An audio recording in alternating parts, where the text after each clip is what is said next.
السلام عليكم ورحمة الله وبركاته. الحمد لله وكفى وسلام على عباده الذين اصطفى أما بعد. প্রিয় ভাই ও বন্ধুরা, যে যেখান থেকে ভিডিওটা দেখছেন তাদের সবার প্রতি আমি আন্তরিক মোবারকবাদ জানাচ্ছি। তো আজকে আমি আপনাদের সাথে কথা বলবো দুইজন এতিম বাচ্চাকে নিয়ে। আমার মাদ্রাসার দুইজন ছাত্র, যাদের একজনের বাবা নেই, একজনের মা নেই। তো তারা কেমনভাবে দিন কাটাচ্ছে, তারা কেমনভাবে পড়ালেখা করতেছে, কত কষ্ট করে দিন কাটাচ্ছেন তাদের মা বাবাকে ছাড়া, সেটাই আপনাদের কাছে আজকে শেয়ার করব। তো শেয়ার করার আগেই একটা কথা বলে রাখছি, যদি ভিডিওটা ভালো লাগে অবশ্যই আমি চাইবো আপনারা ভিডিওটি বেশি বেশি শেয়ার করে দেন এবং লাইক কমেন্টের মাধ্যমে আমাদের পাশে থাকুন। তো প্রথমেই আমি কথা বলবো হেফজ বিভাগের ছাত্র রাহাতুল ইসলামকে নিয়ে। রাহাতুল, তুমি কেমন আছো? আলহামদুলিল্লাহ, ভালো আছি। আচ্ছা, তো তুমি হেফজ বিভাগে পড়ো? জি। তোমার কয় পাড়া পড়ো তুমি? 9 পারা। 9 পাড়া পড়ো। আচ্ছা, তো তোমার বাবা নেই না? জি। আচ্ছা, এই যে তোমার বাবা নেই, তোমার কেমন অনুভূতি ফিরে? তোমার বাবার কথা কি তোমার মনে পড়ে? জি। আচ্ছা, তো মনে পড়লে তোমার কি কষ্ট হয়? জি। আসলে দর্শক, এটা কি বলবো, অবশ্যই কষ্ট হওয়ারই কথা। তো এই যে তোমার বাবা নেই, তো তোমার দিনকাল কেমন যাচ্ছে? ভালো, আলহামদুলিল্লাহ। আলহামদুলিল্লাহ, ভালো। আচ্ছা, তো এই যে তোমাদের বাবা নেই, তো হুজুররা কি এই জন্য তোমাদেরকে প্রতি একটু বাড়তি খেয়াল রাখছেন নাকি রাখছেন? রাখছেন না? তোমাদের যদি বিভিন্ন কিছু বা অন্য কিছু দরকার হয় বা কিছু প্রয়োজন থাকে তো সেটা মেটাচ্ছে কারা? হুজুররা নাকি আবার তোমার গার্ডিয়ান? হুজুরই মেটাচ্ছে। আচ্ছা, কিছু আচ্ছা, ঠিক আছে। তো তোমার পড়ালেখার সামনে কত দূরে করতে চাও তুমি? হাফেজ আলেম হতে চাও? আচ্ছা, আলহামদুলিল্লাহ, ভালো। আল্লাহ তোমাকে তৌফিক দান করুক। তো দর্শক বন্ধুরা, ছেলেটার বাবা নেই, তবুও সে বলছে সে একজন বড় আলেম হতে চায়, দিনের দায়ী হতে চায়। তো আপনারা দোয়া করবেন যেন সে একজন বড় আলেম, দিনের দায়ী হতে পারে, কোরআনের খেদমত যেন সে করতে পারে। আল্লাহ সেই তৌফিক দান করুক, আমিন। তো এবার আমরা কথা বলবো আরও একটি ছাত্রের সাথে। তো তার নাম হলো জিহাদুল ইসলাম। তো জিহাদুল ইসলাম, তুমি কেমন আছো? আলহামদুলিল্লাহ, ভালো আছি।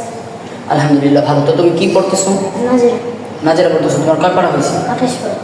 28 পাড়া হয়েছে। তাহলে আর 2 পাড়া আছে তোমার একজন, না? মাশাআল্লাহ, আলহামদুলিল্লাহ।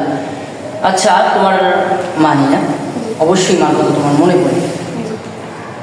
তো তোমার মা বাবা যেভাবে তোমাকে স্নেহ ভালোবাসা দিয়ে বড় করেছেন, এখানেও কিন্তু বেশ ঠিক সেভাবেই আছো না? একটু কষ্ট হচ্ছে? সেভাবেই আছো। হুজুরা সেভাবে খেয়াল করতেছে তোমাদের প্রতি? জি। আলহামদুলিল্লাহ। আর তুমি, তোমার আশা আছে কি, তুমি কি করতে চাও? হাফেজ আলেম।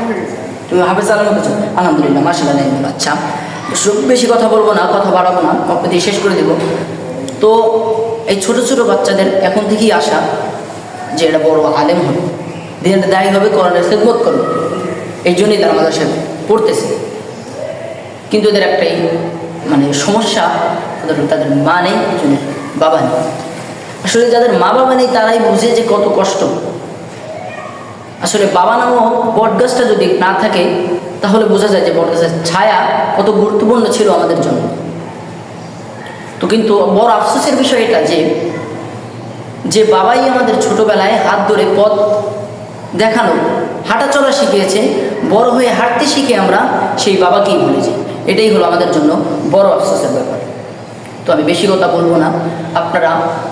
আমি চাইবো আপনারা এদেরকে দোয়া ও ভালোবাসার মাধ্যমে আমাদের পাশে থাকুন।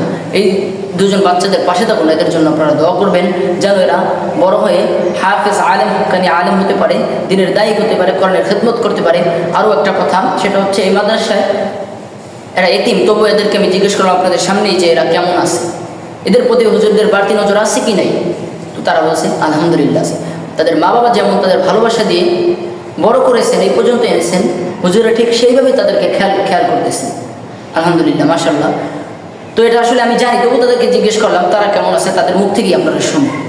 আসলে আমরা এই মাদ্রাসা হুজুররা আলহামদুলিল্লাহ সবাই অনেক অবশ্যই খেয়াল রাখে ছোটো ছোটো ছাত্রদের প্রতি। যেমন তাদের প্রতি তাদের যদি একটা পাঞ্জাবির ব্যবস্থা করা লাগে, পাঞ্জাবির ব্যবস্থা করে দেয়। যেমন শীতে তাদের কষ্ট হলে একটা কম্বলের ব্যবস্থা করে কম্বলের ব্যবস্থা করে দেয়। তো আসলে এইসব কথা আপনাদের বলার উদ্দেশ্য না, উদ্দেশ্য হলো এইটা বলা যে তারা এতিম, তারপরও তারা তাদের বাড়ি ছেড়ে আর বাচ্চাদেরকে তারা বড় না, দুটো ছোটো ছোটো বাচ্চা, তো তারা তাদের মা বাবাকে ছেড়ে এখানে লেখাপড়া করতেছে। আল্লাহ যেন তাদের মনের আশা পূরণ করে, এই জন্য আপনারা তাদের পাশে থাকবেন।